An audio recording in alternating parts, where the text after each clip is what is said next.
Well, hello everybody. Uh, Welcome back to another episode of Reality Is, where words do come to life.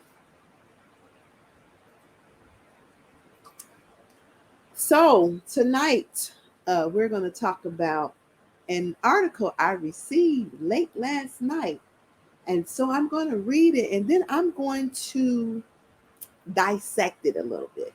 Okay.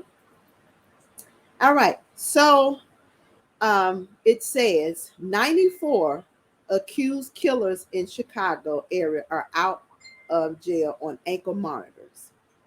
It has a picture and everything. It says, share and speak up for justice, law, and order. It says Chicago, a total of 94 criminal defendants who have been charged with taking the life of another person are out of jail on ankle monitors in the Chicago area. 4 years ago, this figure was 31. The Chicago Tribune reported beyond those charged with murder, manslaughter, vehicular homicide, and the like, 261 individuals who have been convicted of two or more felonies are also out of jail with monitors compared to 15 in 2017. And just stop it right there. That's a problem for me right there. Because there are individuals who's sitting in jail that has not been defined innocent or guilty. And y'all letting people with two or more felonies out on ankle monitors and you deny those individuals bonds? What's wrong with this picture? So it goes on to say, moreover, 534 people charged as felons in possession of a weapon are wearing monitors. While only 89 were in the same situation 4 years ago, an additional 569 individuals accused of aggravated unlawful use of a weapon are not being held in jail compared to 182 in 2017. Furthermore, 33 people charged with vehicular hijacking and 53 accused of domestic battery are also wearing monitors. According to the Tribune, both numbers dwarf past estimates. Is it any wonder that crime is skyrocketing? Let's be realistic. Don't put this all on the black and brown because that's what this article sounds like. Because white folks is just as crooked as black and brown. The difference between the black and brown and white folks, y'all get a slap on your wrist, you get to go home. So therefore, you don't need no ankle monitors. Because the judge is not going to classify you as a threat to society. They're not going to label you, period. Your crimes, no matter whether they caught on video, and I'll keep going back to Kyle Rittenhouse, the 17-year-old with the assault rifle that walked down the street and killed those two individuals, even though people tried to say that it was in defense, he still killed them. Or what about the people in the Capitol for the insurrection? They still at home, I'm sure. So we have lines. It's a seesaw. So the white folks is down here and the black folks is up here. So now you saying crime is skyrocketing because of that?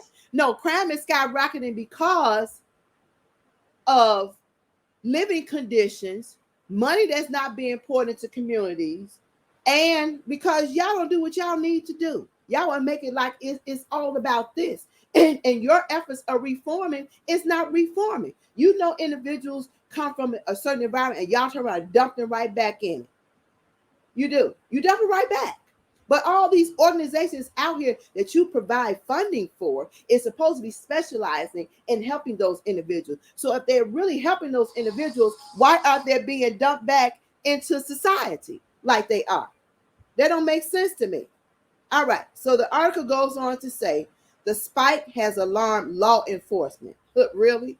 Authorities, as crime in the Windy City has dramatically increased in the past year. Something that seems impossible when looking at enormously high homicide rate in previous years. Let me tell you another thing that is the problem as well. Y'all have a lot of blocks with lights out.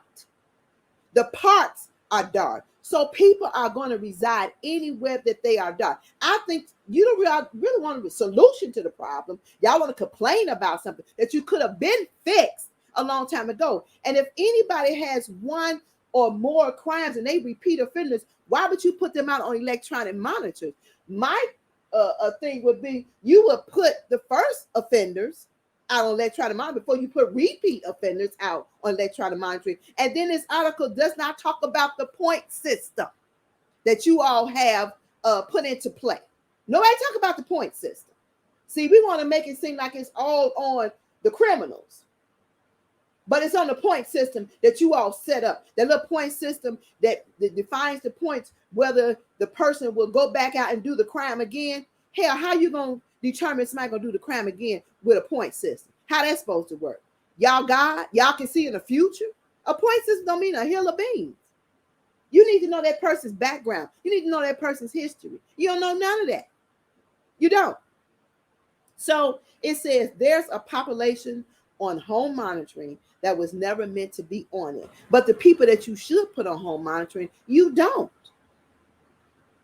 Including 92 or 93 who are charged with murder. Cook County, here we go. Sheriff Thomas Dart told the Tribune, I've been pleading with judges. Tom Dart, shut up. Just shut the hell up. See, you only come out the woodwork like roaches when they cut the lights off. And then when they cut the lights on, the roaches scatter and you scatter too. So spare me with that bull. These are violent people who are a danger to the community. How you know they violent people? How do you know that? Do you know the story? Have you read each record? So you're labeling people again. That's what you're doing. You're labeling them without all the facts. Everybody that's in jail is not in jail for committing a crime. Some people are in jail for defending themselves, but y'all made it like they committed a crime. And a lot of them, per you all statistics, is in there, have not been to trial. They've been sitting there going on 3 damn years. And y'all come out with this bullshit article like you so damn concerned. This ain't happened overnight. You act like this happened overnight. This ain't nothing new. Y'all been doing this. You just have selected people who you want to do it for. And then you want to make it seem like it's their fault for being a criminal.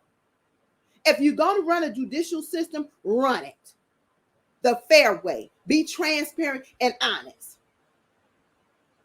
So he says they're a danger to the community. We can't keep doing this. No, we can't keep being fed the bullshit that y'all keep trying to force down people's throat. That's what we can't keep being doing. The decision whether to confine or release defendants rests on local judges, some of whom are proponents of criminal justice reform, including Chief Judge Timothy Evans. Now, here is where my throat got dry. Because Timothy Evans, for prison reform, when your judges don't even have the information for the cases, and they already pre-labeled the black and brown. Why is it that black and brown individuals get pre-labeled? Y'all white folks commit crime. Y'all still white. You're still a businessman. You're still a restaurant owner. You're still a lawyer. You're still a judge. You commit a crime. You embezzle money. You lie. You manipulate. You steal and you cheat. But they don't change your title. But when it comes down to black and brown, we are thieves. We are drug dealers. We are killers. We are a threat to society. That is the problem right there. So he's an advocate for least restrictive pretrial conditions. Washington Examiner reported. I can't tell. I can't tell.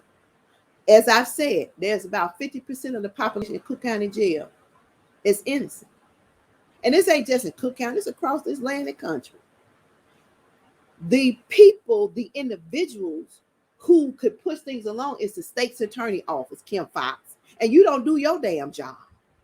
So I'm not sugarcoating none of y'all. I'm not patting none of y'all on y'all back because y'all deserve no pats. Until you do better and show that you're doing better, you get no pats on the back. The Chicago Tribune editorial board was critical of the system for attempting to keep track of violent offenders in this manner. According to the Examiner, y'all don't have nothing to change those individuals. You take a person out of environment which is unhealthy. You lock them up and don't have no programming for them, don't have no reform for them, nothing to get their mind right, nothing to put them on the right track, none of that stuff. And then you let them out and you dump them right back into the same environment which they came from. So how are you helping? How are you helping? Westside Health Authority got a program on Chicago Avenue. What the hell they doing? They get all kinds of money. How many people have they reformed? Did you ask that question? What about these other organizations on the South Side? They get all the money. The grassroots, organizations can't get out of die. But these organizations get plenty of money, and we still have the same problem that we had this year, the year before that, and the year before that. What's wrong with this picture? We know electronic monitoring has become an overburdened system that was not designed for individuals charged with violent offenses. Why is it when it comes down to black and brown people, it's always a violent offense? And white folks don't never do violent offenses. Neither do they sit in jail for nothing, much of nothing. I have yet to see the percentage and the statistical data that was shown for the Chief Justice Office when I said that meeting. 90% was black and brown. And it was more than 90%. I'm being nice. A small percentage was white people. See, that's the problem right there. Ain't nobody going to address that. You ain't going to address that. DART's office trying to keep track of some 3,600 defendants. Hell, you can't keep up with the prison that's still locked behind the bars. So how the hell you going to keep up with people on electronic monitoring? How you going to do that? How? Explain, Tom Dart.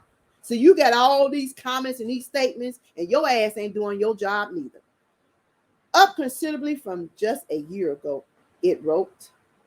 It defies logic to say they pose no real risk to the public and should be allowed to return to their community in such large numbers with little supervision. Do y'all supervise white folks? Y'all got people that's been in electoral positions that are embezzled, got slapped on the wrist. Your number 45, matter of fact, he pardoned a whole bunch of them and let them out of jail. Now, see, if that was white folks who had did that, they black asses would still be sitting in jail today. Yeah, see, y'all have a set. See, this is the set of rules for the black and brown, and this is the set of rules for the white folks. See, the white folks get carte blanche. They can do whatever the hell they want to, and they get away with it. You know what's going to happen? You get to go home, $100,000 bail, so you just have to pay $10,000 to get out. Or you pay $50,000 bail. You pay $5,000 to get out. Now, black and brown people, you $500,000 bail. Now you need $50,000 to get out. Or $250,000 bail, and you need $25,000. Or you're a menace to society. We're not letting your ass out of jail. See, y'all is confused. You're confused. And for anybody to write this article and not tell the truth and nothing but the whole truth, so help you God, y'all got problems. So you want to dress up the cake on the outside and the batter on the inside is missing all kinds of ingredients. See, this is a half-ass story right here. It ain't telling the whole truth and nothing but the truth. Again, nobody mentioned about the point system. They didn't mention about the point system. They didn't. The point system is a system that will determine whether an individual will commit the violent crime again for the second time. Yeah, it's a point system. Yeah, they won't talk about that. And then they analyze the inmates to see, but if I'm crazy, I know how to beat the system. You can ask me all kinds of questions. Don't mean that you have the real answers. Hell, John Gacy killed all the boys and had them in his house, and they thought he was an upstanding citizen in his community, but he was a killer. Y'all think y'all have all the damn answers, and you don't. You don't. Now what's happening, this stuff starting to bite y'all in y'all butts. That's what's starting to happen. Now you talk about electronic monitoring. The last time I was in court, they said they didn't have no more electronic monitoring. So how miraculously y'all all of a sudden got all these electronic monitors now? Did y'all purchase some more? So if you purchase some more, oh, they made them? So if you made some more, you made it with a purpose. You made them with a purpose. Now y'all ass trying to act like it's the criminals, but y'all just as crooked. Y'all just as crooked. You're just as crooked. So let's call a thing a thing. Understand me when I say. So there you go. That's my perspective on that. Now y'all can take that, chew it, digest, and shit it out, whichever way you want to do it. I don't care. How about that? Make sure you subscribe, leave your comments, like, and share. Talk to you later. Well, that completes another episode of Reality Is, where words do come to life. I hope that you have enjoyed the conversation that we talked about. Please leave your comments. Don't forget to subscribe and hit that notification bell so you too can know when I upload other videos. Thank you for tuning into my channel. Until we talk again.